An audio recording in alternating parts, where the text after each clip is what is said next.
Class 10 आज हम कौन से चैप्टर रिवाइज करने वाले हैं? Metal and non metal. अगर बेस क्लास 10 की अगर बात करूं तो टोटल केमिस्ट्री में कितने चैप्टर्स हैं आपके?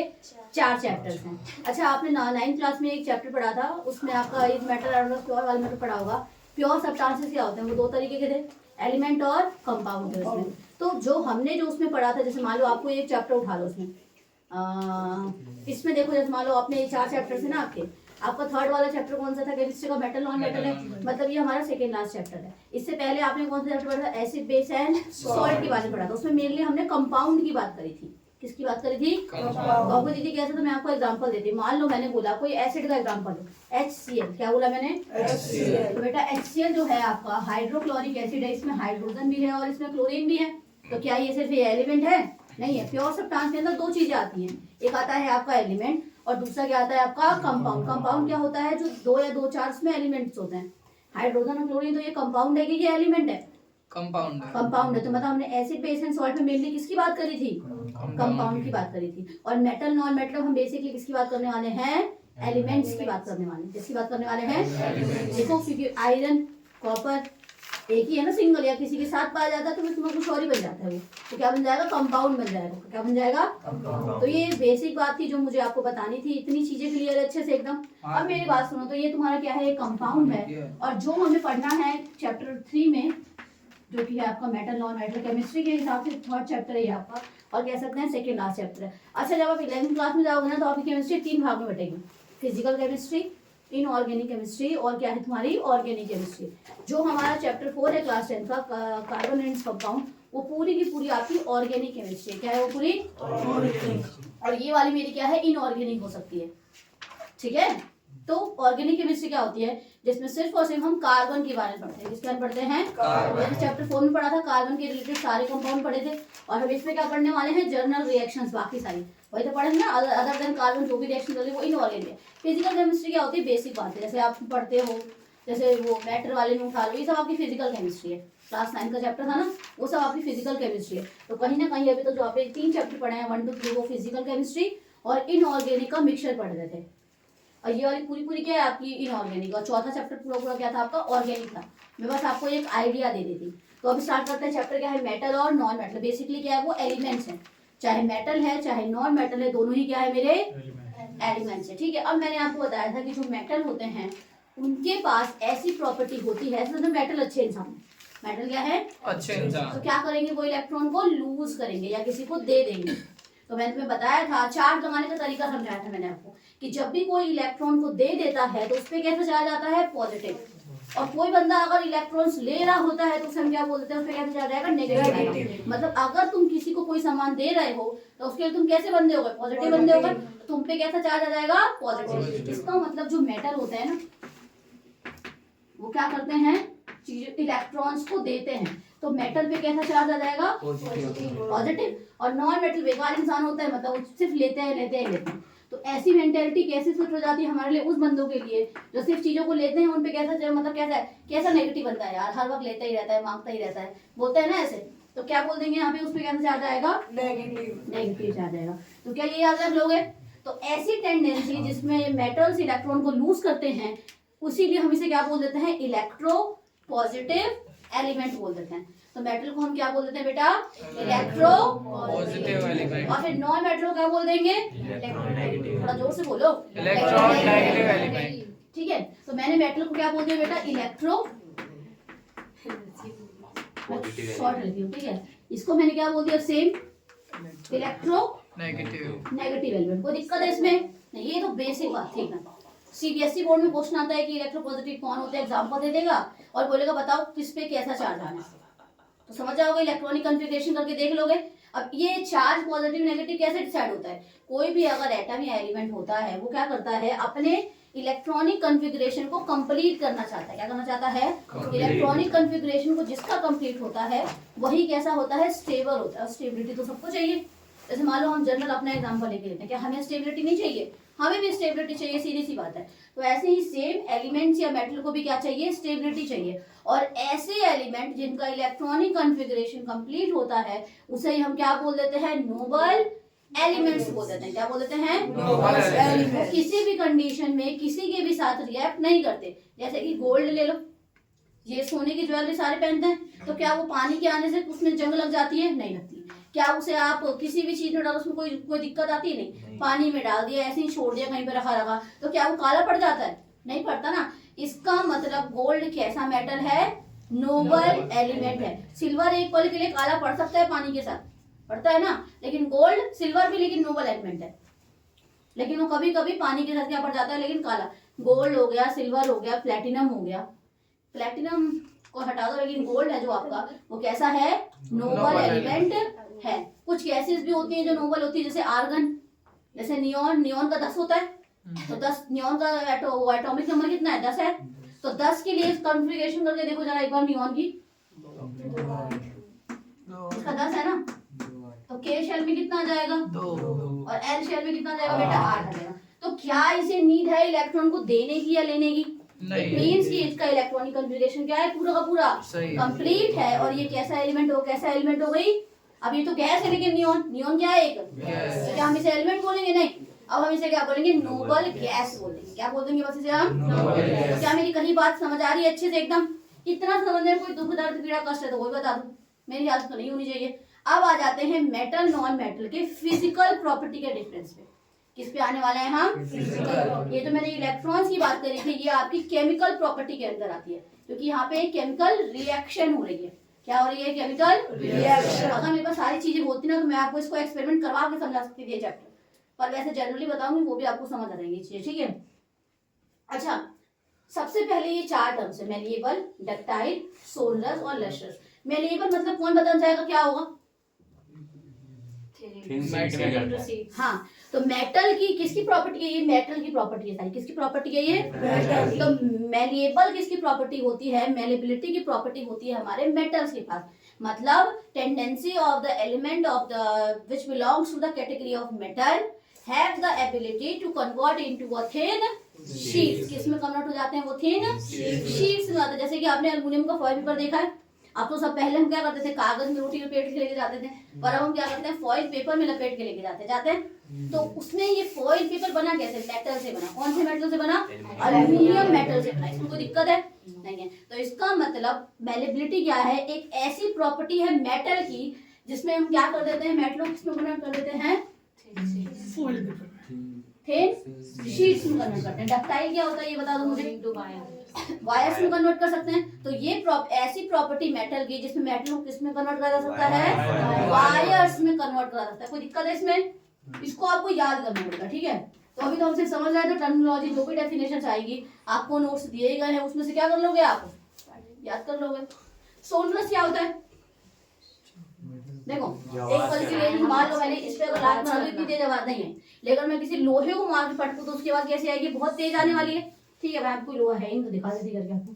तो उसमें अगर ऐसी किसी भी मेटल की वो प्रॉपर्टी जब वो किसी से स्ट्राइक करता है, जैसे कि वो गेट है उधर हमारा लोहे का, आवाज आई तो लोहे के गेट पे तुमने मारा, तो लोहे जो क्या, लोहा क्या है? मेटल। आयरन क्या है आपका?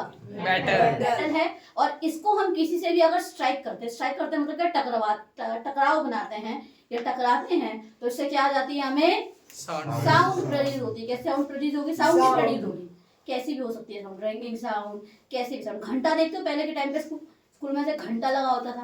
अब तो यार बेल सिस्टम आ गया है। पहले जब मेरे टाइम पे क्या था, घंटा लगा पड़ा रहता था, ठीक है। तो ऐसे मारते थे तो लंच हो जाते थे, ठीक है। वो पीरियड भी ऐसा था, 1 बजा तो पहला पीरियड, 2 बजा तो दूसरा पीरियड है, 3 बजा तो तीसरा पीरियड है। हर स्कूल में हुआ होगा ऐसा कभी ना कभी। तो तुम छोटे से तो ऐसा करा है ना, ऐसा फील, ठीक है। तो सोलर मतलब क्या क्या प्रोड्यूस कर सके बेटा? साउंड प्रोड्यूस कर सके। लस्ट्रस क्या होता है बताओ? उसकी चमक कैसी है? शाइन क्या करता है? शाइन। तो बहुत सारे मेटल्स ऐसे होते हैं जो क्या करते हैं? शाइन करते हैं। तो वो प्रॉपर्टी मेटल की जिसमें हमें क्या देखने को मिलती है मेटल्स के ऊपर? वो हो सकता है कि टाइम के साथ वो शाइन जा सकती है, बट अगर वो न्यूली अगर प्रिपेयर्ड है तो मतलब एकदम अच्छे से बनाया गया, अभी नया नया है, तो उसमें कैसी रहेगी? शाइन रहेगी। आफ्टर सम टाइम या आफ्टर सम मंथ्स वो क्या हो सकता है? शाइन जा सकती है। इसका मतलब ये नहीं है कि वो मेटल नहीं है, उस समय उसकी क्या हो गई है? कोरोजन हो गई होगी या ऑक्सीडेशन हो गई होगी, बात तो वही है ना। लेकिन है क्या वो मेटल नहीं रहेगा अगर शाइन चली जाएगी तो? मैंने बस ये बोला कि मेटल के पास कैसी प्रॉपर्टी होती है? शाइन करने की। मैंने ये तो नहीं बोला कि पूरे जीवन भर उसके पास शाइन की प्रॉपर्टी रहती है। क्या मैंने ऐसा बोला? नहीं बोला ना। तो ऐसी प्रॉपर्टी जिसमें वो क्या करते हैं? मेटल्स शाइन करते हैं, इसे हम क्या बोल देते हैं? लस्ट्रस वाले। मेटल जनरली कैसे पाए जाते हैं? सॉलिड पाए जाते हैं। कैसे पाए जाते हैं? तो जनरली कैसे पाए जाएंगे बेटा? ये सॉलिड। आयरन सॉलिड मिलता है आपको, है ना। लेकिन कोई ऐसा एक्सेप्शन भी है जो सॉलिड नहीं होता। क्या है वो एक्सेप्शन? मरकरी। क्या है वो?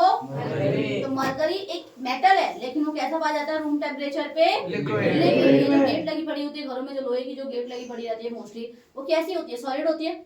मोस्टली मेटल आपको कैसे दिखेंगे? सॉलिड ही दिखेंगे। लेकिन एक्सेप्शन पे सवाल आया, केमिस्ट्री है, और केमिस्ट्री बिना एक्सेप्शन के तो होती ही नहीं है। तो हमने क्या बोला कि एक्सेप्शन याद रख लो।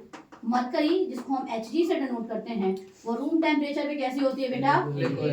लिक्विड होती है। कोई दिक्कत है इसको समझने में? नहीं। अब इधर देखो, जनरली मेटल कैसे होते हैं? हार्ड होते हैं। कैसे होते हैं? लेकिन अब एक्सेप्शन भी आएगा। क्या है वो एक्सेप्शन? सोडियम और पोटेशियम और एक और लिथियम भी हो सकता है। ठीक है, Na के, ठीक है। ये सब कैसे होते हैं? हमारे सॉफ्ट होते हैं। क्या होते हैं ये मैं एक्सेप्शन का दे रही हूँ। किसका दे रही हूँ मैं? सारे तुम्हारे केसेस एक्सेप्शन के। आयरन कैसा रहेगा? हार्ड रहेगा। एल्युमिनियम भी कैसा है आपका? हार्ड है। तो इसको समझने में मेरे ख्याल से कोई दिक्कत तो नहीं होगी आपको। अब मेल्टिंग पॉइंट और बॉइलिंग पॉइंट तो आप बिना उसके बता, मेटल की कैसी होती है? हाई, और नॉन मेटल की लो होती है। तो मेटल और इसकी मेल्टिंग और बॉइलिंग पॉइंट कैसी रहेगी? कोई एक्सेप्शन है क्या इसमें? हाँ है। बताओ। गैलियम और कैल्शियम। गैलियम और कैल्शियम।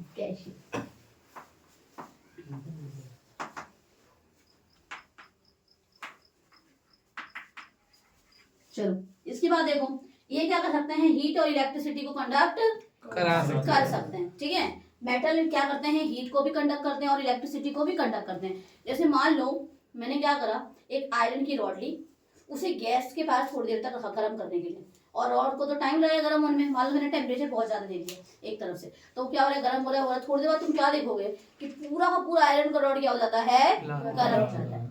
तो क्या कह सकते हैं कि इसके पास हीट कंडक्ट करने, कंडक्ट मतलब क्या है? ट्रेवल कराना। कंडक्ट मतलब क्या है? अगर इतने हिस्से पे गर्म है तो थोड़ी देर बाद क्या होगा? पूरा का पूरा हिस्सा क्या हो जाएगा? गर्म हो जाएगा। इसको समझने में कोई दिक्कत है? नहीं। अब इलेक्ट्रिसिटी के नया क्या मतलब है? अगर मान लो मैंने क्या करा, पूरा का पूरा एक इलेक्ट्रिक सर्किट करा है। ठीक है, इलेक्ट्रिक सर्किट बनाया है। अब मैंने क्या करा, जो दो वायर्स होती है हमारी, उसमें मैंने क्या करा, उसको मैंने क्या करा, कार्बन ले लिया। मैंने क्या ले लिया? कार्बन। काला काला सा कोक का वो पार्ट होता है, वो भी तुम्हारा नॉन मेटल है, कोक एक तरीके से। तो मैंने क्या करा, कार्बन के जो ब्लैकिश वाले जो होते हैं उसको ले लिया। अब मैंने उसमें क्या करा, दोनों वायर्स को डाला, बल्ब नहीं जला। अब जैसे ही मैंने एक आयरन की रॉड ली, उससे उसको टच करा, तो क्या होगा? वो मेरा क्या कर जाएगा? वो बल्ब ग्लो कर जाएगा। चाहे तुम आयरन का ले लो, एल्युमिनियम का ले लो, फॉइल पेपर ले लो, उससे भी जल जाएगा। पर उसमें भी डिपेंड करता है कि मान लो अगर मैं फॉइल पेपर के पास में रख रही हूँ तो कंडक्शन कैसी रहेगी? लाइट बल्ब कैसा रहेगा? तेजी से ग्लो करेगा। अब मान लो मैंने एक एंड पे रखा है और एक दूसरा एंड रखा, ग्लो तो करेगा, लेकिन उतनी तेजी से वो ग्लो नहीं करने वाला है। तो कोई दिक्कत है इसको समझने? मतलब कैसे डिपेंड कर रहा है कि वायर्स आपस में कितनी दूरी पे हैं, इस पे भी वो क्या करता है? एक तरीके से डिपेंड करता है कि कंडक्शन होगी कि नहीं होगी। बेटा ये तो सारे तुम्हारे मेटल के होते हैं। नॉन मेटल का इसका क्या हो जाएगा? सारा का सारा उल्टा हो जाएगा। अब बात करते हैं क्या मेटल नॉन मेटल मेलिएबल होगा? नहीं होगा। तो non metals are non metal और non metals are non sonorous, non lustrous. अब जो नॉन मेटल है ना, वो लिक्विड, सॉलिड और गैस तीनों स्टेट में पाए जा सकते हैं। ये तीनों स्टेट में पाए जा सकते हैं। ये जनरली हार्ड नहीं होते क्योंकि सॉफ्ट भी होते हैं ये। ठीक है, मेल्टिंग और बॉइलिंग पॉइंट कैसा होता है? एक है जिसका मेल्टिंग पॉइंट कैसा होता है? ज्यादा होता है। वो कौन है बेटा? डायमंड। कौन है? डायमंड। तो नॉन मेटल में क्या याद कर लोगे? जो सॉफ्ट नहीं है, जो ही कैसा है आपका? हार्ड है। और बताओ, कंडक्शन कराता है क्या? नहीं कराता है। और कोई एक्सेप्शन है नॉन मेटल वाले में? इसमें इस वाले में था मेरे ख्याल से, लस्ट्रस वाले में था। नॉन लस्ट्रस, लेकिन एक शाइन करता है। आयोडीन। कौन सा है वो तुम्हारा? आयोडीन। कौन सा है वो तुम्हारा? तो नॉन मेटल लेंगे कुछ स्लैश डाल के।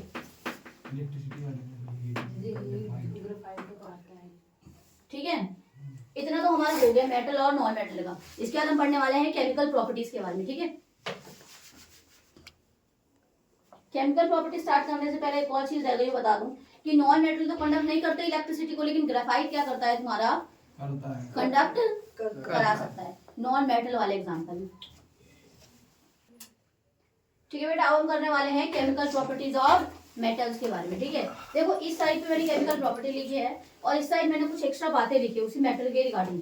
अगर आपको सारी बातें इसी फॉर्म में करोगे तो आपको याद करने में क्या रहेगी, बोर्ड तक आसानी रहेगी।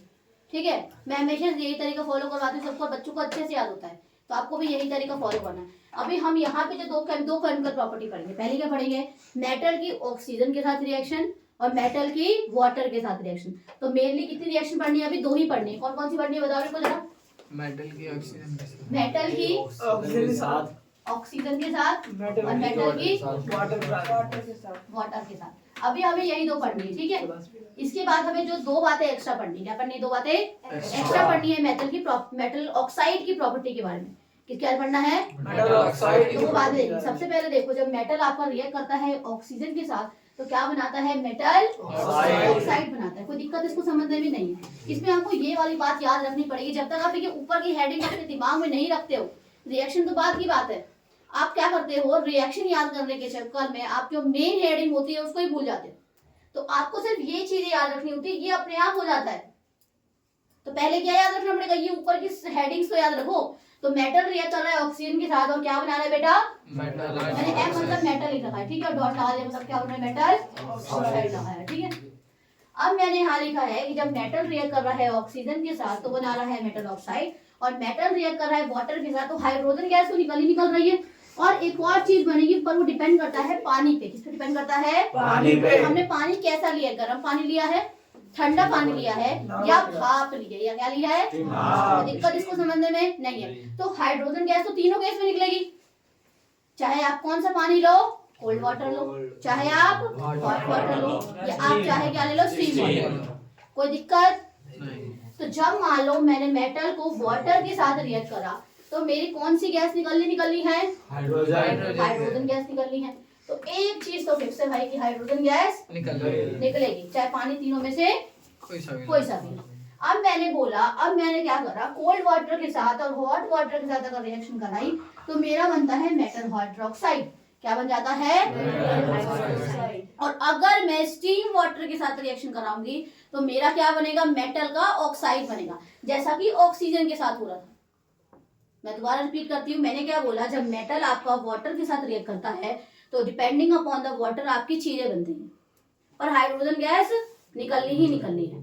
अगर मैंने कोल्ड वाटर के साथ करा तब भी मेरा मेटल हाइड्रोक्साइड बन रहा है, और कौन सी गैस निकल रही है, अगर मैंने हॉट वाटर के साथ करा तब भी कौन सा क्या बन रहा है, मेटल हाइड्रोक्साइड, और कौन सी गैस निकल रही है, हाइड्रोजन। लेकिन अगर मैंने स्टीम के साथ करा तब मेरा क्या बन रहा है, मेटल ऑक्साइड, और कौन सी गैस निकल रही है, हाइड्रोजन गैस। कोई दिक्कत इसको समझने में। मेटल ऑक्सीजन के साथ करेगा तो क्या बनाएगा, मेटल ऑक्साइड। इसके रिएक्शन सभी देख लेंगे, पर मैंने लिख दिया है कि आपको कोल्ड वाले में यही लेना है मेटल, हॉट वाले में यही लेना है, और स्टीम वाले में ये मेटल कर करता है। तो अगर तुम बोलोगे क्या मैं इसको अगर हॉट वाटर के साथ रिएक्शन कराऊं तो क्या रिएक्शन होगी, नहीं होगी। अगर मैं इसको कोल्ड वाटर के साथ कराऊं तो क्या रिएक्शन प्रोसीड करेगी, नहीं करेगी। तो क्या अगर मैं आयरन और एल्युमिनियम के अलावा मैग्नीशियम को स्टीम वाटर के साथ रिएक्शन कराऊं तो क्या कोई ऑक्साइड या क्या हाइड्रोक्साइड बनेगा, नहीं बनेगा, क्योंकि कुछ मेटल सिर्फ और सिर्फ अपने सिलेक्टिव वाटर के साथ ही क्या करते हैं, रिएक्शन शो करते हैं। तो कोल्ड वाटर के साथ करने वाले कौन है, पोटेशियम, सोडियम और कैल्शियम, और हॉट के साथ करने वाला कौन है, सिर्फ और सिर्फ मैग्नीशियम। ऐसे याद रखो, मैं हॉट, तो एम से एम आ गया और एच ओ टी से हॉट आ गया, ठीक है। अब इसमें देखो स्टीम से देख लो, याद रखो अल्युमिनियम और आयरन, ठीक है। तो स्टीम का क्या आ गया, अल्युमिनियम और आयरन। तो देखो ये वाला तो तुम्हें याद ही हो गया। कोल्ड वाला कैसा है, देखो पोटेशियम आता है तो सोडियम आता ही आता है, और साथ में क्या रखो तो कैल्शियम। स्टीम वाले का याद कर लो, अल्युमिनियम और आयरन, ठीक है। चलो ये तो बेसिक थी। इसका एग्जांपल मैंने लिखा है, इसको देख लो। मेटल ऑक्साइड के दो एग्जांपल याद रखने हैं। ये कौन से, मतलब अभी एनसीईआरटी के हिसाब से आपके दो है। अल्युमिनियम रिएक्ट करता है ऑक्सीजन के साथ तो Al2O3 बनाता है। क्या बनाता है, Al2O3, मतलब अल्युमिनियम ऑक्साइड। ये भी क्या है, एक तरीके का मेटल ऑक्साइड। कॉपर रिएक्ट करेगा ऑक्सीजन के साथ तो क्या बनेगा, कॉपर ऑक्साइड। दोनों रिएक्शन याद हो जाएगी, बड़ा आसान है। अल्युमिनियम ऑक्सीजन रिएक्ट कर रहा है तो Al2O3 बना रहा है, कॉपर रिएक्ट कर रहा है तो CO बना दे रहा है। ये दोनों याद हो गई।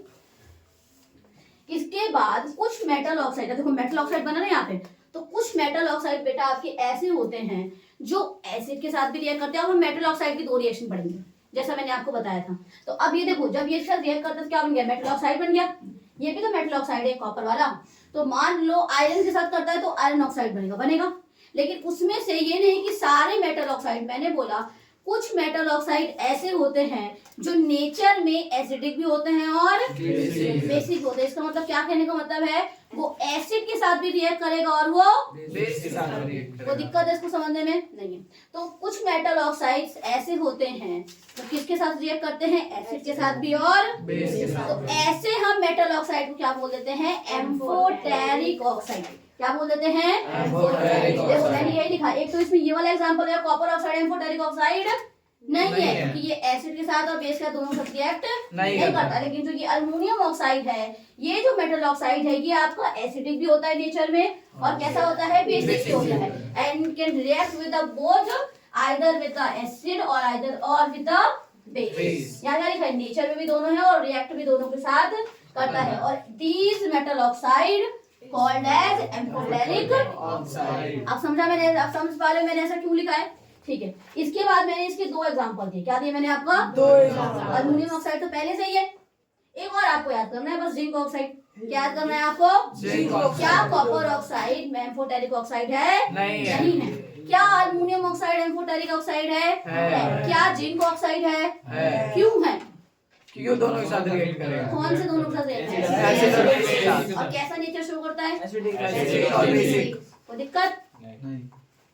अल्युमिनियम को एसिड के साथ करो तो क्या बन गया AlCl3 और क्या बन गया तुम्हें वाटर मिलेगा। वाटर मिलेगा। इस मेटल ऑक्साइड को जब भी हम एसिड या बेस किसी के साथ भी रिएक्शन शो कराएंगे, हमें एक चीज मिलनी है। क्या मिलनी है, वाटर।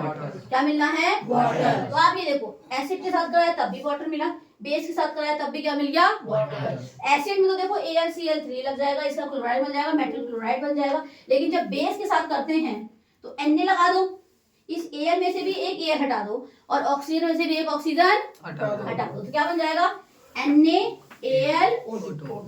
इसको बोलते हैं सोडियम अल्यूमिनेट।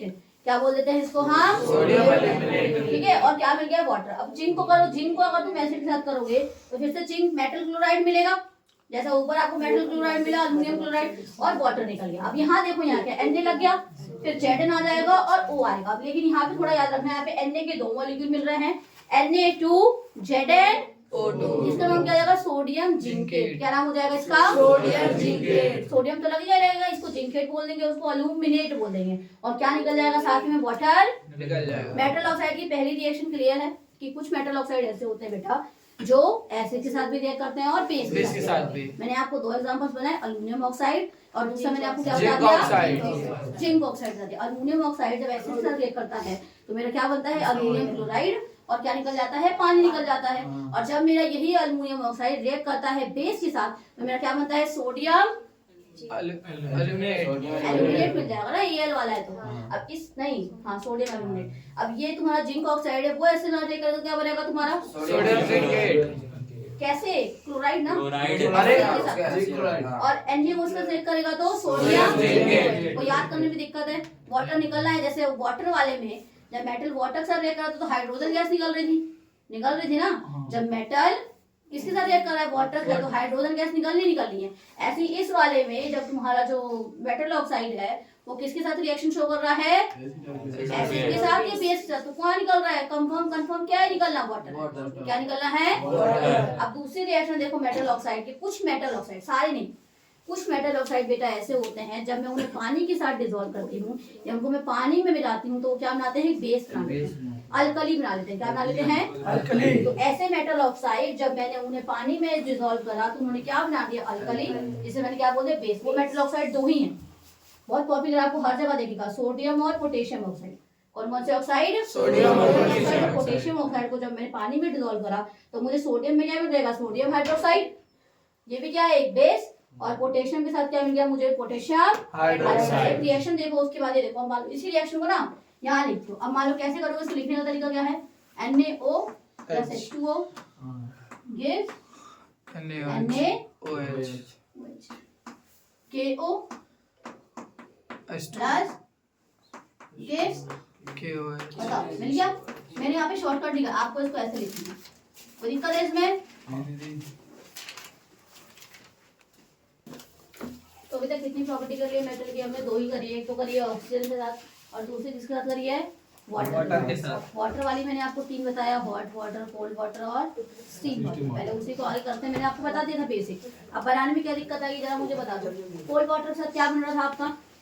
कोल्ड वाटर के साथ हमारा मेटल ऑक्साइड बन रहा था। कौन कौन सा एग्जांपल इसके? सोडियम, पोटेशियम और कैल्शियम। और हॉट वाले के लिए कौन सा था? मैंने आपको मैग्नीशियम। ठीक है। स्टीम वाले में क्या आ रहा था आपका? आयरन और एल्युमिनियम। करो रिएक्शन, सोडियम पोटेशियम कैल्शियम आता है, मेटल हाइड्रोक्साइड बनता है और हाइड्रोजन गैस निकलती है।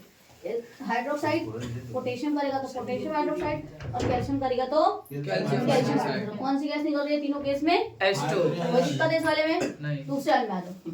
अब यहाँ पे ना एक बात बोली गई है कि कैल्शियम क्यों फ्लोट करने लग जाता है। जो इसमें जो कैल्शियम वाला जो रिएक्शन है इसमें बोला गया है कि कैल्शियम में जो हाइड्रोजन गैस के जो बबल्स होते हैं ना, तो क्या बनते हैं? बबल्स बनते हैं। तो ये क्या करता है, कैल्शियम क्या करता है, उन्हीं बबल से क्या कर जाता है, ये बबल क्या करता है, उसके साथ स्टिक कर जाता है। किसके साथ? Surface of the metal, calcium के साथ। अगर मान लो ये क्या है तुम्हारा, अगर कैल्शियम है ये तुम्हारा, तो ये क्या कर जाएगा, इसके सरफेस से क्या कर जाएगा, ये चिपक जाएगा। जिसकी वजह से कैल्शियम कहाँ आ जाता है? ऊपर में आ जाता है। कहाँ जाता है कैल्शियम? ऊपर। मान लो अगर ये तुम्हारा कोई भी सॉल्यूशन है तो बबल्स बन रहे होंगे तो कैल्शियम के सरफेस पे स्टिक कर गया।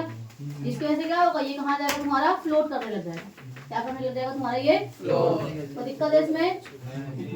मैग्नीशियम वाली रिएक्शन में कोई दिक्कत है बताओ तो? हॉट वाटर वाले में फिर से क्या बना था? मेटल हाइड्रोक्साइड और कौन सी गैस निकलनी थी? Hydrogen gas. तो Mg को इसके साथ करो तो MgOH2। जैसे कैल्शियम में ऐसा वाला हाइड्रोक्साइड करो, ऐसे यहाँ पे भी OH का क्या आएगा? ट्वाइस आएगा। याद रखना कि कब OH में ट्वाइस नहीं लगाना है और कब लगाना है। सिर्फ कैल्शियम और मैग्नीशियम में देखा गया है कि ऐसे करके OH करके फिर लगाना है। ठीक है। इसका देखो अगला। अब यहाँ पे क्या बोला गया है, स्टीम में क्या एग्जाम्पल थे? आयरन और एल्युमिनियम। यहाँ पे लेकिन क्या बनना था तुम्हारा? मेटल ऑक्साइड बनना था। क्या बनना था? Metal oxide. कौन सी गैस निकलनी थी बेटा? Hydrogen gas. गैस निकलनी थी। ठीक है। तो यहाँ देखो ये रिएक्ट करता है, इसका क्या बनता है? Fe3O2O4 बनता है। पहले हमारी कौन सी बनी थी आयरन ऑक्साइड? Fe2O3 बनी थी। पहले वाले में क्या बना था? Fe2O3 बन रहा था जब हमने आयरन को रिएक्टेंट में बताया था, जनरल बता के। अल्युमिनियम करेंगे तो क्या बन जाएगा? Aluminium oxide. तो Al2O3 और क्या बन गया तुम्हारा? हाइड्रोजन गैस निकल गई। क्या इसमें कोई दिक्कत है? नहीं। अब थोड़ी सी एक्स्ट्रा बातें जान लेते हैं थर्ड वाली रिएक्शन स्टार्ट करने से पहले। अभी तक हमने 2 रिएक्शन पूरी कर ली है अच्छे से। किसकी? मेटल।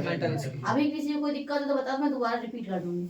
ठीक है। फिलहाल अभी इधर देखो, एनोडाइजिंग एक ऐसा प्रोसेस है। एनोडाइजिंग क्या है? अब ये एक्स्ट्रा बातें क्या है, थोड़ी सी मतलब रिएक्शन से थोड़ा हट के हम एक्स्ट्रा भी कर रहे हैं और साथ में क्या कर रहे हैं, रिएक्शन भी करते जा रहे हैं। ठीक है। तो एक और चीज देखो, इसको बैलेंस करने का तरीका मैं तुम्हें बता दूं। ऐसे कर 2 2 2 2 2 2 और ऐसे 2 3 रिएक्शन है ना। तरीका समझो मेरे क्या कहने का मतलब है। मतलब इसके आगे भी 2 आएगा, इसके आगे भी 2 आएगा और इसके आगे भी 2 आएगा। यहाँ पे भी 2 आएगा, यहाँ पे भी 2 आएगा और यहाँ पे भी 2 आएगा और यहाँ पे क्या आ जाएगा? सिर्फ वाटर के पास क्या आ जाएगा? मतलब वाटर हर केस में 2 मॉलिक्यूल है और बाकी ऊपर पर क्या लगा दोगे? 2। तो बैलेंस कर लो इसको। यहाँ पे भी 2, यहाँ पे भी 2, यहाँ पे भी 2, यहाँ पे भी 2, यहाँ पे भी 2 और यहाँ पे भी 2। इसमें क्या आ जाएगा? सिर्फ 2 वाटर पे 2 आ जाएगा। कोई दिक्कत है इसमें? बाकी रिएक्शन से खुद बैलेंस कर लेना, इतनी सीधी तो बात है। ठीक है। और Mg वाले में ना, शायद इस वाले में सिर्फ और सिर्फ तुम्हारा इस पे आ रहा था, तो वाटर वाले पे आएगा सिर्फ। नहीं, इस पे किसी में भी नहीं आएगा। तो ये वाला तुम्हारा ऑलरेडी बैलेंस है। तुम्हारे स्टीम वाले में देखो, स्टीम वाले में देखो ये 3, ये स्टीम वाला है ना, 3 4 और ये तुम्हारा हाइड्रोजन मिलेगा ना, तुम इस पे 3 4 लगा दो। मतलब यहाँ पे वाटर पे 3 4 लगा दो और यहाँ पे लगाओ, यहाँ पे 3 और यहाँ पे 4 लगा देना। ठीक है। इसको बैलेंस करने का, तुम बैलेंस करना चाहो तो कर लो, नहीं तो वैसे लर्न करना है तो वैसे लर्न कर लो। यहाँ पे वाटर कितना है? 3। इसका वाटर कितना है? 4। इसमें कितने ऊपर निकला हाइड्रोजन गैस के? 3 और इसमें कितना निकला? 4 निकला। अब तुम बैलेंस कर लो, चाहे ऐसे ट्रिक से याद कर लो। ठीक है। अब एनोडाइजिंग क्या होता है? मान लो मैंने क्या करा है, अल्युमिनियम मेटल पे एक थिक लेयर ऑफ ऑक्साइड चढ़ जाती है। क्या चढ़ जाती है? अल्युमिनियम मेटल पे एक थिक लेयर ऑफ ऑक्साइड चढ़ जाती है, जिस प्रोसेस को हम क्या बोल देते हैं? एनोडाइजिंग। हम किसकी मदद से करते हैं? ये इलेक्ट्रोलिसिस की मदद से करते हैं। किसकी मदद से कर रहे होते हैं हम ये वाला काम? इलेक्ट्रोलिसिस की मदद से। मैंने क्या करा, मान लो मैंने यहाँ पे मैंने क्या करा, एक कंटेनर लिया है। ठीक है। जिसके अंदर इलेक्ट्रोलाइट डले पड़े हैं। क्या डले पड़े हैं? Electrolyte solution. और नॉन इलेक्ट्रोलाइट सॉल्यूशन क्या होता है? इलेक्ट्रोलाइट सॉल्यूशन वो सॉल्यूशन होता है जिसमें जब मैं इलेक्ट्रिसिटी पास करूं तो वो किसमें टूट जाए? अपने आयंस में टूट जाए, उसे बोलता है इलेक्ट्रोलाइट सॉल्यूशन। और नॉन इलेक्ट्रोलाइट सॉल्यूशन क्या होते हैं कि इलेक्ट्रिसिटी पास करने पे वो अपने आयंस में ना टूटने। नहीं टूटते। तो H2SO4 इसलिए H+SO4 में टूट जाएगा। NaCl हो तो NaCl किसमें टूटता है? Na+ और Cl माइनस। क्या वो इलेक्ट्रोलाइट सॉल्यूशन है? हाँ है। और नॉन इलेक्ट्रोलाइट सॉल्यूशन क्या होता है? जो अपने आयंस में नहीं बदलता है। नहीं टूटते। ठीक है, अब यहाँ देखो ये इलेक्ट्रोलाइट है, यहाँ पे क्या पड़ा है? एनोड, यहाँ पे क्या होता है? कैथोड। मैंने आपको बहुत बार बताया है कि एनोड पे हमेशा इम्प्योरिटी जमा होती है। क्या जमा होती है? Impurity। और जहाँ पे भी इम्प्योरिटी वाला होता है वो कौन से साइड से टर्मिनल से कनेक्ट होता है? पॉजिटिव साइड वाले टर्मिनल से कनेक्ट होता है। यहाँ से किस साइड से कनेक्ट है? पॉजिटिव वाले से। तो इतना याद रखना, एनोड हमेशा पे क्या जमा होगी? हमेशा तुम्हारी इम्प्योरिटी। और क्या बोल सकते हैं हम वहाँ पे उसकी? वो पॉजिटिव। और ये किस वाले टर्मिनल से कनेक्ट होता है? पॉजिटिव टर्मिनल से। कैसे रहता है? ये कनेक्ट रहता है। बनाने का तरीका सिखा रही हूँ, क्योंकि बच्चे क्या करते हैं प्लस माइनस साइन कहीं भी लगा देते, तो गलत हो जाता है फिर डायग्राम। अब मैंने क्या करा? इलेक्ट्रिसिटी पास करी तो क्या होगा यहाँ पे? अगर मैं इलेक्ट्रिसिटी पास करूँ तो ये टूट जाएंगे H+ में और SO4- में। और ये जैसे ही टूटेगा, तुम्हें पता है कैथोड कैसा चार्ज होता है? पॉजिटिव या नेगेटिव? नेगेटिव। नेगेटिव। तो नेगेटिव वाले पे पॉजिटिव वाला जाएगा, मतलब यहाँ पे क्या जमा हो जाएंगे? H+ और यहाँ पे क्या जमा हो जाएगा? SO4-। और ये एल्युमिनियम की रॉड है कि नहीं है? मैंने बोला था ऑक्साइड की लेयर जमा हो रही है। किसकी लेयर जमा हो रही है? है ये ऑक्साइड? हाँ है कि नहीं है? है। तो यहाँ पे क्या हो गई? ऑक्साइड की क्या चली गई? एक थिक मोटी सी क्या चल गई? लेयर जम गई, जिसे हम किसके लिए इस्तेमाल करते हैं? अट्रैक्टिव होता है और ये शाइनी होता है बहुत। कोई दिक्कत है समझने में? तो ये आएगा व्हाट इज एनोडाइजिंग, और डायग्राम बनाने को भी आता है। Anodizing is the process of formation of the thick oxide layer on the aluminium metal when the electricity is pass through electrolytic solution. ठीक है, इन which the anode is taken as the aluminum rod and cathode is made up of platinum rod. ठीक है, and when the electricity is passed through the electrolytic solution, the ion dissociate. ठीक है, for example, the electrolytic solution is made up of H2SO4. Then when you pass the electricity from it, is dissociated to the ions like H+ and SO4-. H+ is deposited on the cathode वाले पे and SO4- deposited deposited on the anode वाले क्या है उस पे तुम्हारे क्या तो इलेक्ट्रोड पे। जिसकी वजह से क्या होगा? हमने क्या करी? ऑक्साइड की लेयर चढ़ा दी ना। अल्युमिनियम का ही क्यों लिया? क्योंकि मुझे अल्युमिनियम पे ही क्या करनी थी? कोटिंग करनी थी।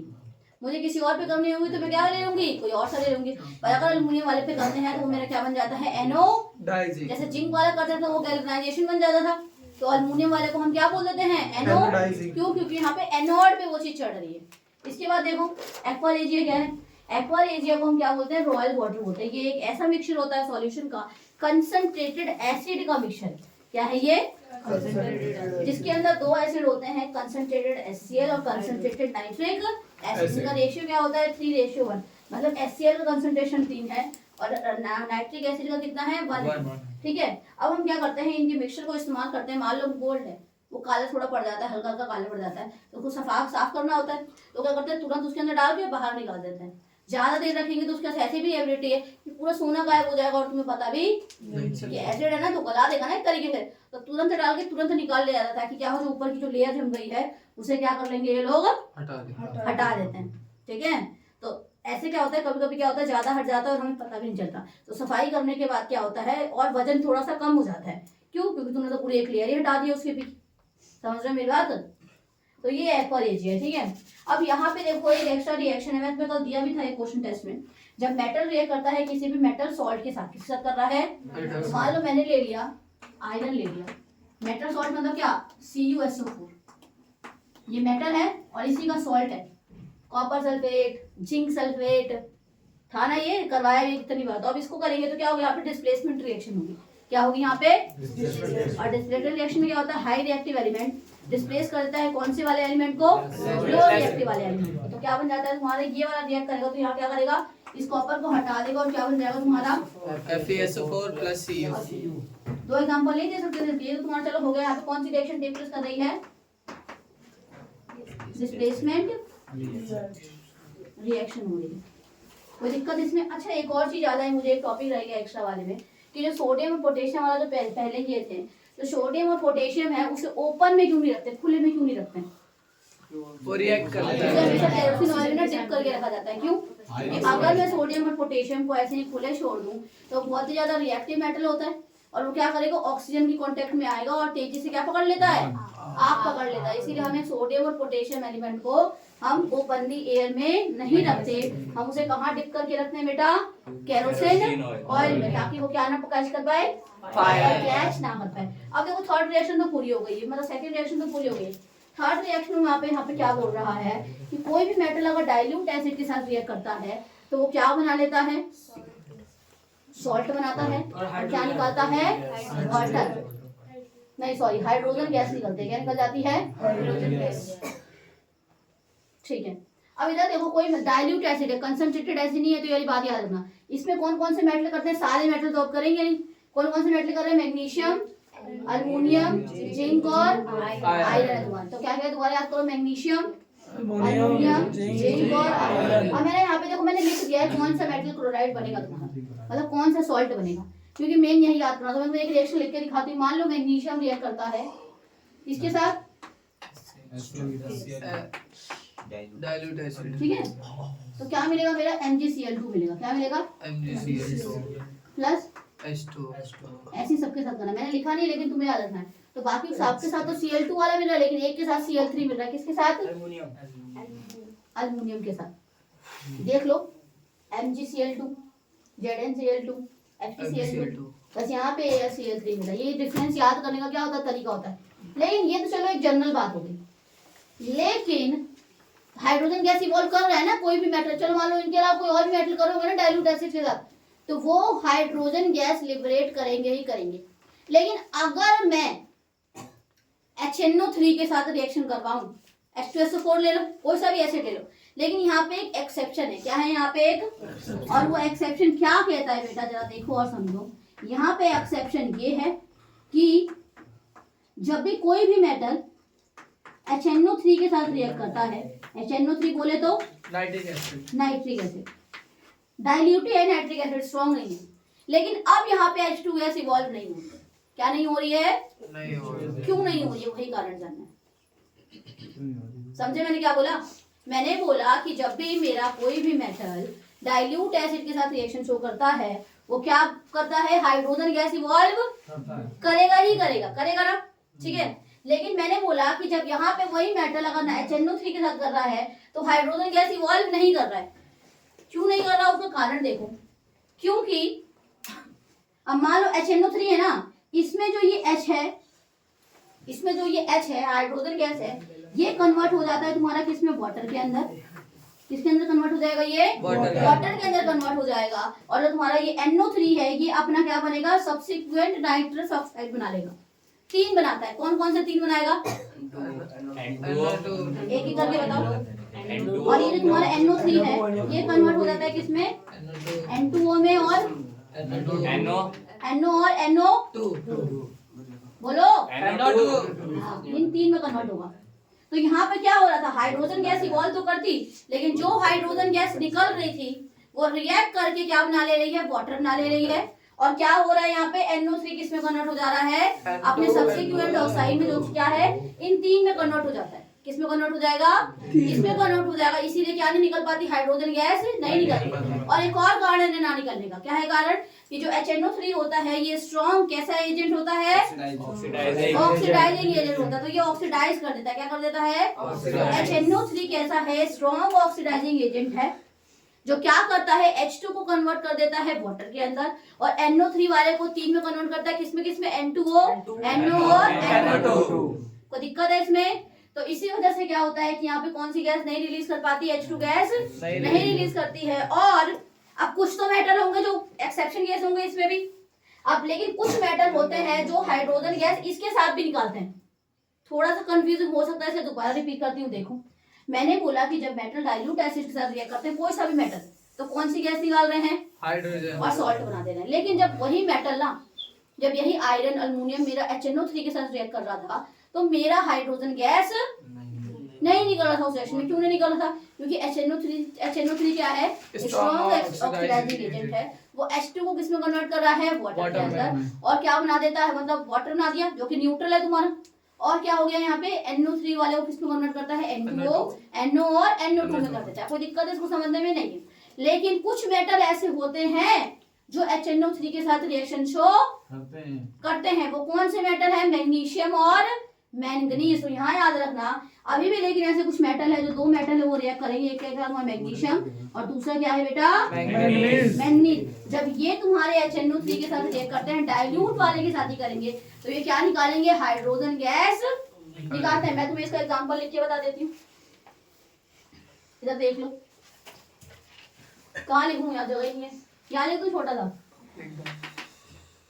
इधर देखो, मैग्नीशियम किसके साथ रिएक्ट कर रहा है, कैसा है, तो क्या बनेगा तुम्हारे पे Mg, तो लग जाएगा तुम्हारा Mg है ना, Mg लगा दो ट्वाइस। और कौन सी गैस निकल गई, बस। ऐसे सेम है इसमें भी होगी, Mn करेगा ना, तो अभी ना सेम यही बनेगा, बस यहाँ पे क्या लग जाएगा, Mn बन जाएगा। क्या लग जाएगा यहाँ पे, कोई दिक्कत है इसमें। तो मतलब मैंने अभी तुम्हें क्या बताया एसिड वाले में, मैंने ये बोला है कि एसिड वाले में क्या था, कोई भी मेटल अगर तुम्हारा किसके साथ रिएक्शन शो करता है, डाइल्यूट एसिड का रिएक्ट करता है, तो तुम्हें हाइड्रोजन गैस मिलेगी ही मिलेगी। लेकिन अगर मैं वही एसिड बदल के HNO3 कर दूं, तो क्या मुझे अब H2 गैस मिलेगी, नहीं मिलेगी। क्यों नहीं मिलेगी, क्योंकि HNO3 is a strong oxidizing agent. वो H2 को क्या करता है, ऑक्सीडाइज कर देता है वाटर के अंदर। किसमें कर देता है, वाटर में ऑक्सीडाइज कर देता है, वाटर जो कि एक न्यूट्रल कंपाउंड है। और NO3 वाले को किसमें चेंज कर देता है, तुम्हारे NO और NO2। लेकिन इसमें भी एक्सेप्शन के लिए दो मेटल है जो HNO3 के साथ रिएक्शन शो करते हैं, जो कि मेरे मैग्नीशियम और मैंगनीज है। मैग्नीशियम शो करेगा तो भी हाइड्रोजन गैस निकलेगी, और मैंगनीज करेगा तब भी कौन सी गैस निकलेगी, हाइड्रोजन गैस निकलेगी। इतने टॉपिक समझ आ गए अच्छे से एकदम। ठीक बेटा, हमने मेटल की कुछ प्रॉपर्टीज कर ली। कितनी प्रॉपर्टी कर ली हमने, ऑक्सीजन वाली कर ली, वाटर वाली कर ली, डाइल्यूट एसिड वाली कर ली। अब चौथी प्रॉपर्टी क्या हमारी, मेटल जब हाइड्रोजन के साथ रिएक्ट करता है तो क्या बनाता है। जब मेटल हमारा हाइड्रोजन का रिएक्ट करेगा तो क्या बनेगा, मेटल हाइड्राइड। हाइड्राइड बोलते हैं तो फिर क्या ऐड हो जाता है, H ऐड हो जाता है। क्या ऐड हो जाता है, H ऐड हो जाता है। इसमें तीन देख लो, पोटेशियम, सोडियम और कैल्शियम। तो सब में क्या करना है, बस H ऐड कर देना। क्या ऐड कर देना है, सोडियम के साथ सोडियम हाइड्राइड, पोटेशियम के साथ पोटेशियम हाइड्राइड, कैल्शियम के साथ तो कैल्शियम हाइड्राइड। कोई दिक्कत है इसमें नहीं। अब यहाँ पे क्या बोल रहा है कि जितने भी जो रिएक्टिविटी सीरीज है उसमें जो नीचे मतलब लो रिएक्टिव जो मेटल्स होते हैं वो हाइड्रोजन के साथ रिएक्ट नहीं करते। इसका मतलब हाईली वाले और मॉडरेट वाले वही वाले रिएक्शन शो कर पाएंगे। क्या लो वाले शो कर पाएंगे, नहीं कर पाएंगे। कोई दिक्कत है इसको समझने में, नहीं। मान लो मैंने तुम्हें उसका दे दिया गोल्ड, कोई हो तो एक लो वाले का एग्जांपल दे दो, प्लैटिनम ले लो। क्या प्लैटिनम करेगा, नहीं करेगा। क्यों नहीं करेगा, क्योंकि वो रिएक्टिविटी सीरीज में कहाँ पे आ रहा है, नीचे पे आ रहा है। वो कैसा मेटल है, लो रिएक्टिव मेटल, उसकी रिएक्टिविटी कैसे है, कम है। अब नॉन मेटल की प्रॉपर्टी देखो बेटा, हमें पढ़नी तो 6 में। कैसी पढ़नी है, 6 पढ़नी है। फिलहाल अभी बोर्ड पे 4 ही आई है तो मैंने 4 बता दिए। एक वैसे सिंपल है, एक हाइड्रोजन वो लास्ट में बता दूंगी। इलेक्ट्रोनेगेटिव कैरेक्टर इसमें कुछ बताने जैसा तो है नहीं, क्योंकि नॉन मेटल कैसे होते हैं, इलेक्ट्रोनेगेटिव एलिमेंट होते हैं। वो इलेक्ट्रॉन को लेते हैं और कैसा चार्ज आता है उनके ऊपर, नेगेटिव चार्ज आ जाता है। तो देखो गेन इलेक्ट्रॉन और कैसा चार्ज आता है उनमें, नेगेटिव चार्ज। क्लोरीन ने 1 इलेक्ट्रॉन लिया तो Cl- आ गया। ऑक्सीजन ने 2 इलेक्ट्रॉन लिया तो कितने का माइनस चार्ज आ गया, 2 का माइनस चार्ज। लेकिन जो हाइड्रोजन होता है वो इलेक्ट्रॉन लेता भी है और इलेक्ट्रॉन देता भी है। फॉर एग्जाम्पल देखो, जैसे मान लो हाइड्रोजन है, अगर वो इलेक्ट्रॉन ले लेगा तो उस पर H- का चार्ज आएगा, और अगर वो इलेक्ट्रॉन दे देगा तो उस पर कैसा चार्ज आ जाएगा, प्लस का चार्ज आएगा। कोई दिक्कत नहीं, क्योंकि देखो हाइड्रोजन का होता तो एक ही है ना।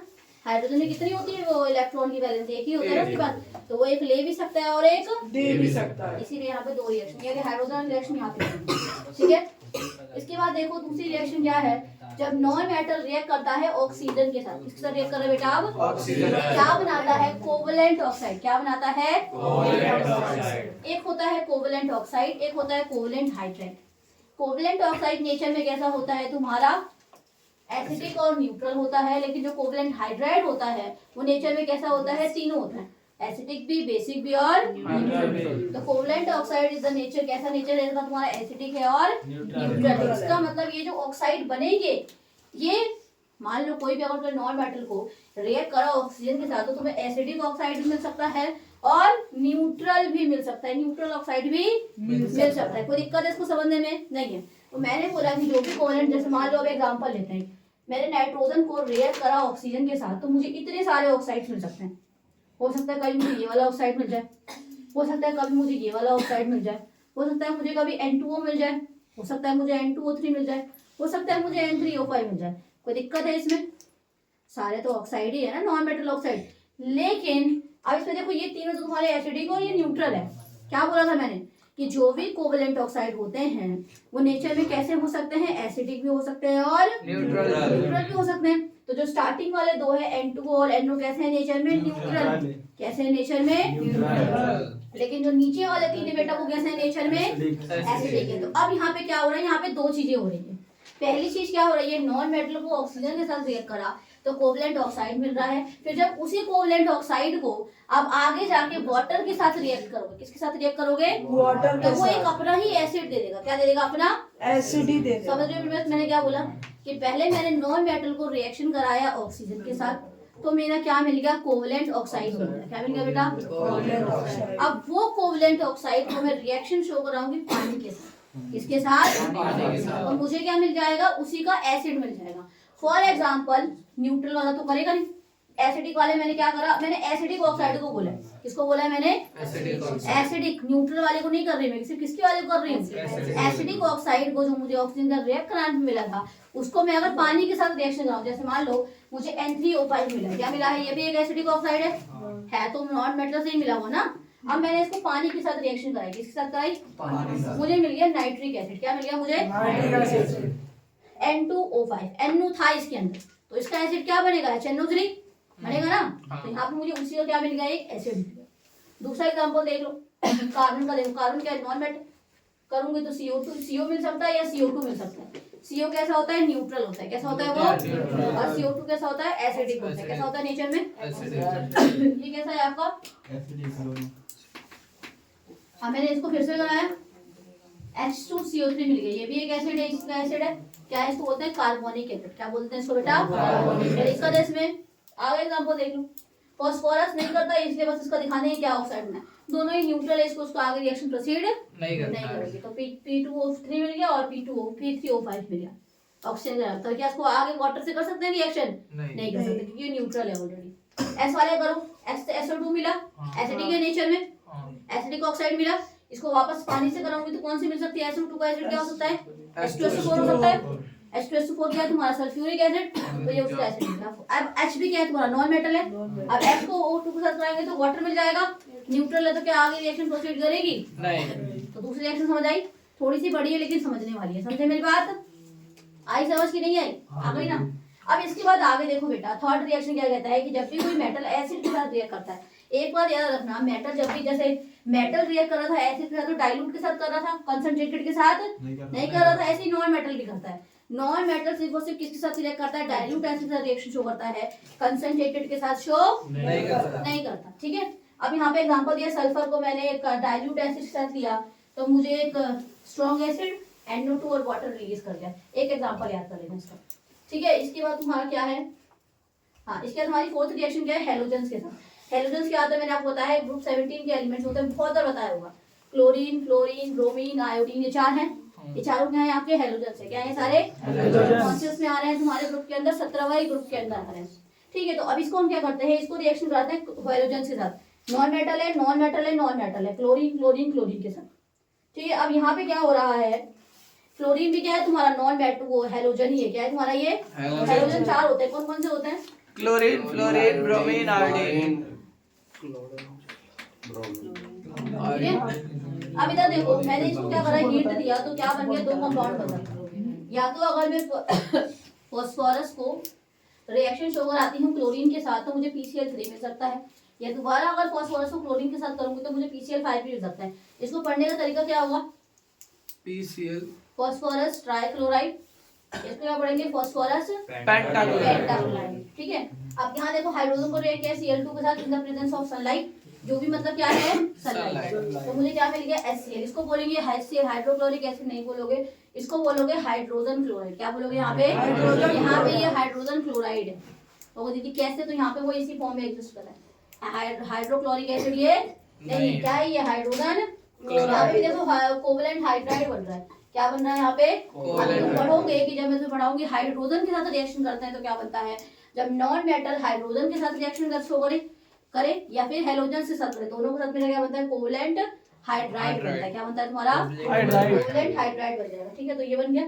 अब यहाँ पे देखो सल्फर रिएक्ट कर रहा है F2 के साथ, तो क्या बन रहा है? In the presence of high heat, H bracket में लगा पड़ा है ना और डेल्टा लगा पड़ा है, इसका मतलब यहाँ पे मैंने हीट कैसे दी है? हाई दी है। कैसी हीट दी है बेटा? ज्यादा है। हाई हीट दी है, तो मुझे SF6 बनेगा। इसका क्या हो जाएगा? Sulphur hexa fluoride. क्या नाम हो जाएगा? तो SF6 है। इसका नाम क्या हो जाएगा? Sulphur hexafluoride. अब लास्ट रिएक्शन इसमें क्या रह गई है? एक है डिस्प्लेसमेंट रिएक्शन। ये क्या है? Non metal displacement reaction show करता है। डिस्प्लेसमेंट रिएक्शन क्या होती है बताइए आपको? हाई रिएक्टिव एलिमेंट किसको डिस्प्लेस कर देता है? Less reactive एलिमेंट को। तो क्या इसमें कोई दिक्कत है? नहीं। अब इसमें जो छठी रिएक्शन है वो ये है कि नॉन मेटल रिएक्शन शो करता है किसके साथ? हाइड्रोजन के साथ। और क्या बनाता है? Covalent hydride. जैसे ये हेलोजन्स के साथ कर रहा है, ऐसे जब इसमें भी रिएक्शन शो करता है तो क्या बनाता है? Covalent hydride. तो मुझे बताओ, जब नॉन मेटल रिएक्शन शो करता है हेलोजन्स के साथ तो क्या बनाता है तुम्हारा?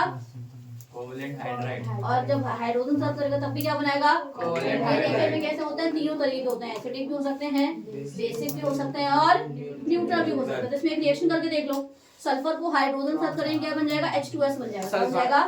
Hydrogen sulphide. दूसरा देखो, नाइट्रोजन को अगर हाइड्रोजन साथ करूं तो NH3 बन जाएगा। अमोनिया बन जाएगा, जो कि मेरा कैसा है? न्यूट्रल है। न्यूट्रल। अमोनिया कैसा है तुम्हारा? बेसिक के नेचर में। H2S कैसा है तुम्हारा? नेचर में वीकली एसिडिक है। अब तुम O2 को H2 के साथ कराओ तो तुम्हारा फिर से क्या मिल जाएगा? वाटर मिल जाएगा। क्या मिल जाएगा? वाटर। और वाटर कैसा होता है नेचर में? न्यूट्रल। तीनों एग्जांपल यहाँ जगह नहीं तुम बता देती। देखो जब पहला देख लो, यहाँ पे लिख दो। नॉन मेटल किसके साथ कर रहा है? H2 के साथ। तो क्या मिल रहा है बेटा? कोवलेंट हाइड्राइड मिल रहा है। मैंने क्या लिया पहले example? Sulphur plus H2 H2S मिला था जो वीकली एसिडिक था। कैसा था नेचर में? Weakly acidic. अब दूसरा ले लो example, H2 plus O2। H2 मिल जाएगा। कैसा है नेचर में? न्यूट्रल। न्यूट्रल। बेसिक वाला ले लो, N को H2 NH3 NH3 मिलेगा। अमोनिया बेसिक के नेचर। बेसिक। इसी के साथ हमारा नॉन मेटल की सारी प्रॉपर्टी क्या हो चुकी है? खत्म। इसके बाद एक नया टॉपिक शुरू होगा जिसका नाम क्या है? मेटलर्जी। क्या है? मेटलर्जी। Metal, non metal. इसमें एक थर्माइट प्रोसेस आ जाती है। थर्माइट प्रोसेस में क्या होता है? आयरन ऑक्साइड के उसको किसके साथ रिएक्शन करवाते हैं? अल्युमिनियम के साथ रिएक्शन करवाएंगे। तो मुझे क्या मिल जाएगी तुम्हारी? अल्युमिनियम। आयरन को कराएगी किसके साथ? Aluminium oxide. आयरन ऑक्साइड को अल्युमिनियम से तो अल्युमिनियम ऑक्साइड मिलेगा। H2 गैस रिलीज हो जाएगी। और इस रिएक्शन का इस्तेमाल करते हैं रेलवे की ट्रैक लाइंस बनाने में। क्या बनाने में? रेलवे। पटरी हमेशा बड़ी रहती है ना, वो थर्माइट प्रोसेस के द्वारा ही। इसमें हमें मोल्टन आयरन मिलता है। क्या मिलता है हमें इसमें? मोल्टन आयरन बोले तो पिघला हुआ लोहा। उससे हम क्या कर सकते हैं? रेल की पटरियां बना सकते हैं। थर्माइट प्रोसेस का इस्तेमाल कहाँ किया जाता है? रेल की पटरियों को बनाने में। इसके बाद बस हमारा क्या टॉपिक रह जाएगा? मेटलर्जी। मुश्किल से आपका 15 मिनट का टॉपिक है। ठीक है, तो हम अपना मेटलर्जी वाला टॉपिक स्टार्ट करने वाले। मेटलर्जी क्या है? कुछ ऐसे प्रोसेसेस होते हैं, या तुम ऐसा कह सकते हो कि अगर मान लो मैंने धरती के अंदर से क्या निकाला? अपना मेटल को मुझे चाहिए, तो धरती के अंदर क्या होता है? मिनरल्स वगैरह होते हैं, उसमें मेटल भी होंगे, तुम्हारी गंदगियां भी होंगी, सब कुछ चीजें होंगी। तो जो भी नेचुरली एग्जिस्टिंग सब्सटेंस होते हैं अर्थ क्रस्ट के अंदर, उसे हम क्या बोलते हैं? मिनरल्स बोलते हैं। गैंग क्या होता है? जो उसके साथ इम्प्योरिटीज लगी पड़ी है। और क्या होगा? किसी भी मेटल क्या होता है? और होता है। जैसे मान लो उसके साथ साथ और भी चीजें लगी पड़ी रहती हैं, अल्युमिनियम है, आयरन है, सब साथ में ही तो रहेंगे ना। तो ये अल्युमिनियम को और कर सकते हैं, आयरन को और कर सकते हैं। तो गैंग क्या होती है? इम्प्योरिटीज। और क्या होता है? जो उसके साथ अदर मेटल लगे पड़े रहते हैं। और मिनरल्स क्या होते हैं? जो नेचुरल फॉर्म में अर्थ क्रस्ट के अंदर जो एग्जिस्ट करती हैं चीजें, उसे हम क्या बोल देते हैं? मिनरल्स कहते हैं। क्या बोल देते हैं? हमें उसी मिनरल्स में से क्या करना है? प्रॉफिटेबली क्या एक्सट्रैक्ट करना है? अपने मेटल को निकाल लेना है, जिससे हमें ज्यादा नुकसान ना हो। तो उसके लिए हमारे 3 स्टेप है: concentration of ore, extraction of the metal, और थर्ड स्टेप क्या है तुम्हारा? थर्ड स्टेप लिखा ही नहीं है। थर्ड स्टेप ये है तुम्हारा कि हम प्योर मेटल को क्या कर लेते हैं? ले लेते हैं। तो रिफाइनिंग ऑफ मेटल हो जाता है। प्योर मेटल क्या कर लेते हैं? हम एक्सट्रैक्ट कर लेते हैं। ठीक है, तो कंसंट्रेशन ऑफ ओर में पहले स्टेप में क्या आता है? इम्प्योरिटी या ओर को हटा दिया जाता है उसमें से। तो सिर्फ और सिर्फ क्या बचता है फिर तुम्हारे उसमें? ओर बच जाएगा ना एक तरीके से। तो इम्प्योरिटी को हटा दिया जाएगा। तो भारी मात्रा में तुम्हारे पास क्या बचा? तुमने मिट्टी हटा दी, तुमने बाकी सारी चीज में गैंग हटा दिया, गैंग हटा दिया, तो अब क्या बचा तुम्हारे पास? और बचा। क्या बता? बस अब तुम्हारे पास गंदगी हट चुकी है, किसकी कंसंट्रेशन रह गई है? बस और की रह गई है। सेकंड स्टेप में क्या है? एक्सट्रैक्शन करना। मतलब उस और में से किसको अलग करना है? मेटल को अलग करना। मुझे एक बात बता दो, तुमने मेटल निकाला है, क्या वो पूरी तरह प्योर होगा? अभी नहीं होगा ना। इसीलिए उसी क्या करेंगे? हम रिफाइनिंग करेंगे, जिससे हम क्या करेंगे? प्योर मेटल को मेटल से ही प्योर मेटल करेंगे। देख मान लो और से तुमने वो मेटल को निकाला उस करके, पहले तुमने मिट्टी विट्टी हटाई, सिर्फ क्या बच गया, और बच गया। अब उस और से तुम क्या करोगे, मेटल को भी तो अलग करोगे ना। और जब तुमने मेटल अलग करा है तो क्या वो पूरी तरह प्योर होगा, नहीं होगा ना। तो अभी से क्या करना पड़ेगा, रिफाइनिंग करनी पड़ेगी। क्या बनाना पड़ेगा उसको, हमें प्योर बनाना पड़ेगा। तो थर्ड स्टेप में क्या करते हैं, उसको प्योर करते हैं। हमें जो मेन, देखो पहले पे फोकस नहीं करना, 10 के हिसाब से मेन कौन से टॉपिक करने हैं, ये वाले करने हैं, और लास्ट वाला टॉपिक करना है प्योर मेटल वाला। तो देखो एक्सट्रैक्शन ऑफ मेटल, मेटल को एक्सट्रैक्ट डिपेंड करता है ना मेटल कौन सा है, हाई रिएक्टिव है, मीडियम रिएक्टिव है या लो रिएक्टिव है, उसके हिसाब से क्या चलती है प्रोसेसेस चलती है। सबसे पहले जो भी तुम्हारा मेटल तुम्हें मिला है, एक्सट्रैक्ट करना है ना मेटल और से, तो हमें क्या करना पड़ता है, देखना पड़ता है कौन सा मेटल है। अगर वो हाई रिएक्टिव होगा तो उसको इस तरीके से करेंगे, मॉडरेट वाला होगा तो उसके लिए अलग तरीके चलेंगे, और लो वाला होगा तो उसके लिए अलग तरीके चलेंगे। तो अब होता क्या है, हाई रिएक्टिव वाले जो मेटल होते हैं वो ये वाले हैं तुम्हारे। अब इसमें हमें क्या करना है, सबसे पहले ना उस मेटल का ना मोल्टन से पिघलाना है।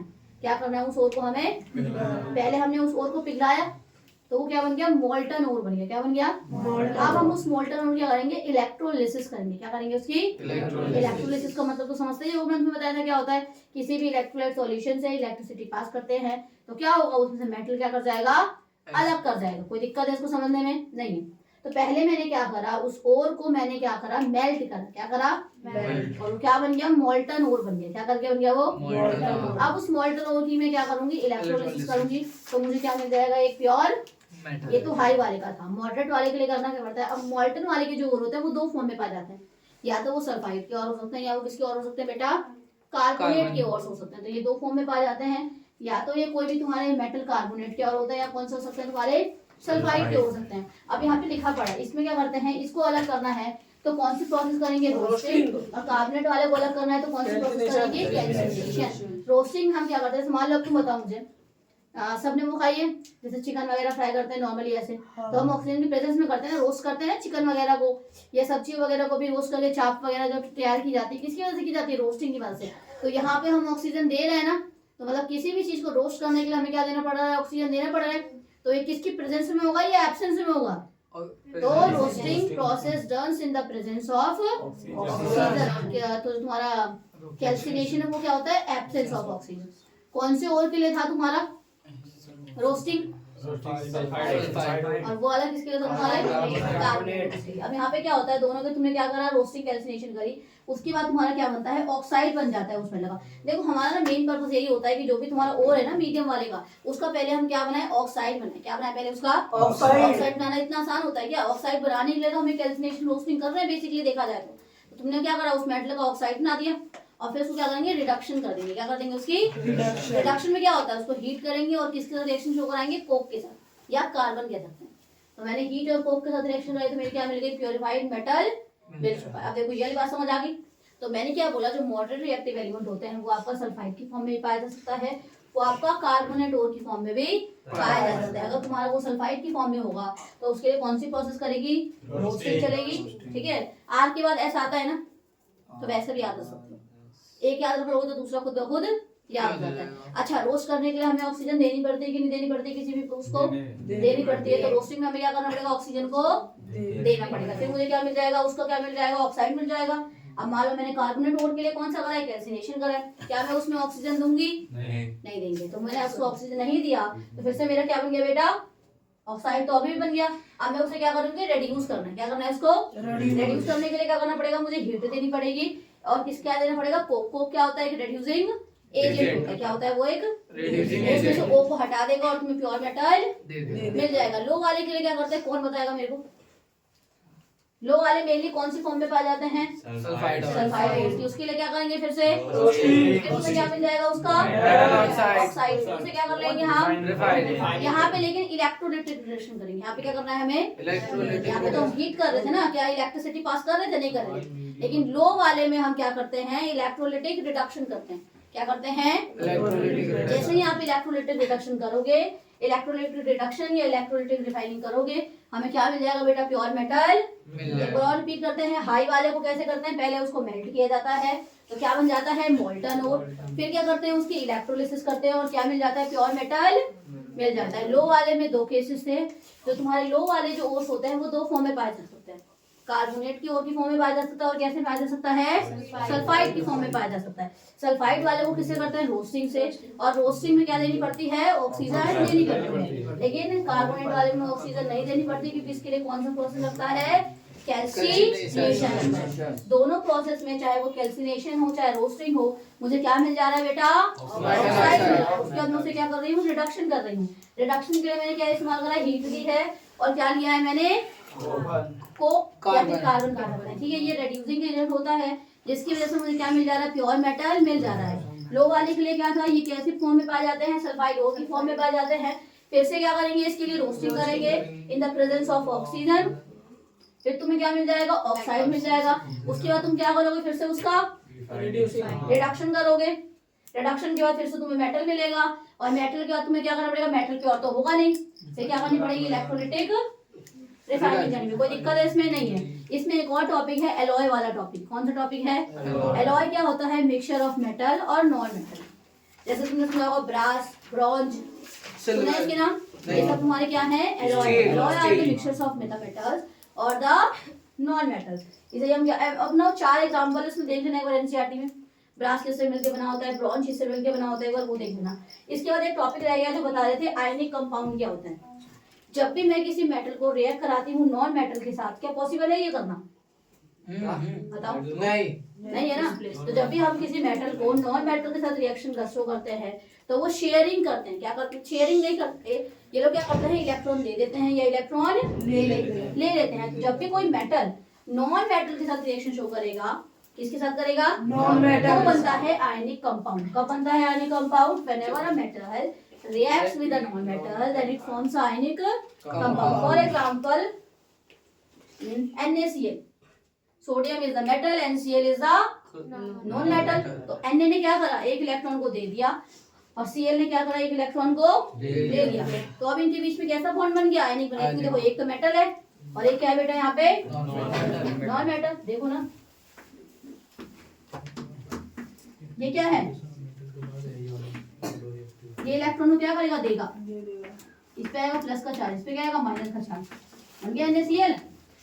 अरे कैसा कंपाउंड है ये, आयनिक कंपाउंड है, ठीक है। कोई दिक्कत है इसमें, मेरे ख्याल से मैंने आपको सारे टॉपिक पढ़ा दिए हैं, और इसी के साथ ये चैप्टर की रिवीजन क्या हो चुकी है, पूरी। अच्छा हाँ, आयनिक कंपाउंड की प्रॉपर्टी है वो नोट्स में से पढ़ लेना है, ठीक है। उसके अलावा पूरा चैप्टर क्या हो चुका है, पूरी तरह कंप्लीट हो चुका है।